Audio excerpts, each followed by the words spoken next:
Hi, everybody. It is Thursday. It's 4 p.m. Are you ready to talk? I am. What have I been doing today? I feel like I've been working. I feel like I've been super scattered. I haven't been able to focus on any one thing or finish any one thing. Right now, I think I have over 15 tabs in my browser open. Are you one of those workers as well? Um, and I feel like I have things that I need to get done. I have post-it notes all over the place. I got pieces of work over here, and nothing is actually getting done. But that's okay. There's a lot of stuff going on, right? Oh my gosh. Oh my gosh. So with all that, I want to commit to, for you and for me to come on here and talk every day at 4 p.m. and just have a quick conversation about a topic that's of interest to me. And right now, I'm fascinated by confidence, self-confidence, and self-esteem, and what the two different things are and how our lives show up when we have them and when we don't. And so I thought we'd just do a little quick conversation around that. So confidence in itself just comes from the idea that you trust in your ability to either figure something out, to do something, to accomplish, to go out, to go after something that really matters to you. And you're usually, if you're high in self-confidence, you're willing and ready to rise to new challenges, to, kind of seize opportunities that come your way. You're able to deal with difficult situations easily and take responsibility. Self-confidence, when it comes down to it, is really all about action. What are you willing to activate in your life? So that's self-confidence. And when we don't have, or when we're like, we don't have confidence, but we still go into action, that's when we become courageous. Because confidence usually acts in the world of the known. Like if I know what's ahead of me, or if I've done something before, I can really move in confidence that I've got this, or I figured it out, or I figured out something else like this. But without confidence and I go into action, then that's where your courage comes into play. And we really need courage to face the unknown in our lives. Now, with self-esteem, these two things don't go hand in hand, right? You can have a whole bunch of self-confidence and really lack self-esteem. And self-esteem is your sense of self. It's both your cognitive and, even more importantly, your emotional appraisal of your own self-worth.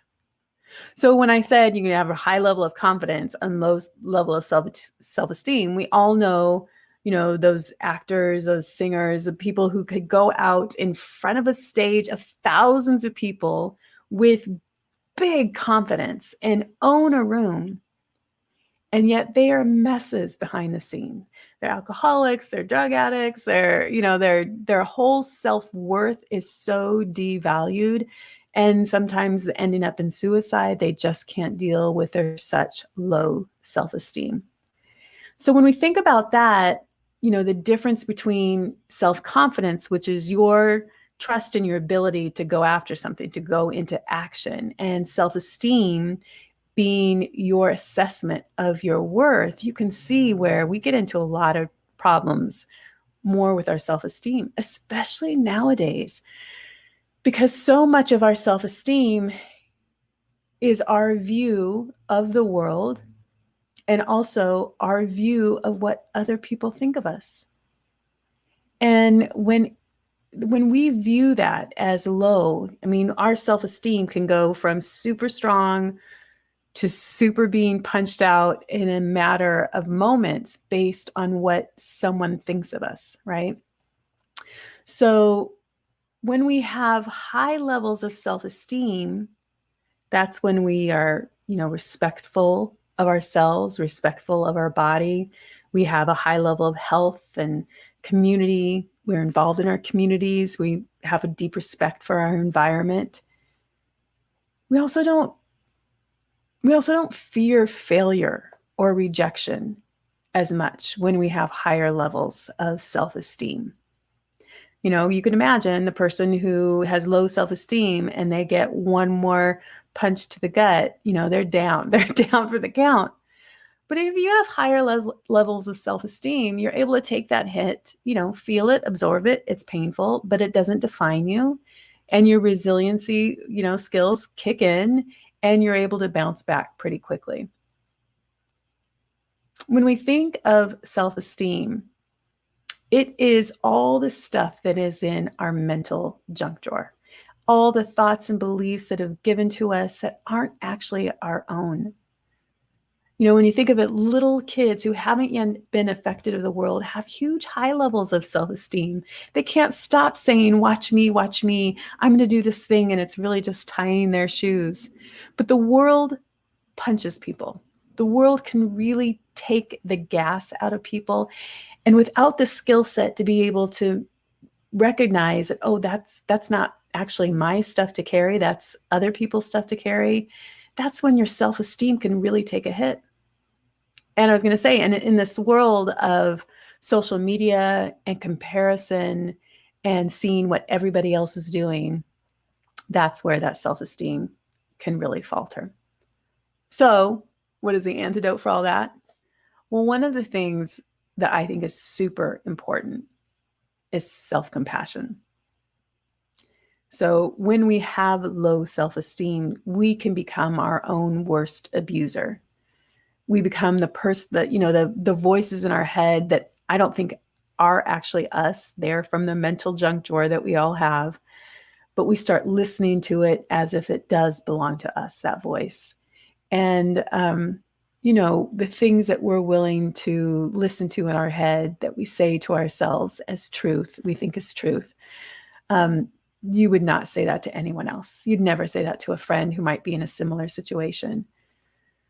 So the act of actual self-compassion is one of the most critical components that we need to help build up our own self-esteem. And that is really just speaking to ourselves with kindness, with, dare I say, affection, with a willingness to forgive and, brush off the transgressions, understanding that we all transgress, we all make mistakes.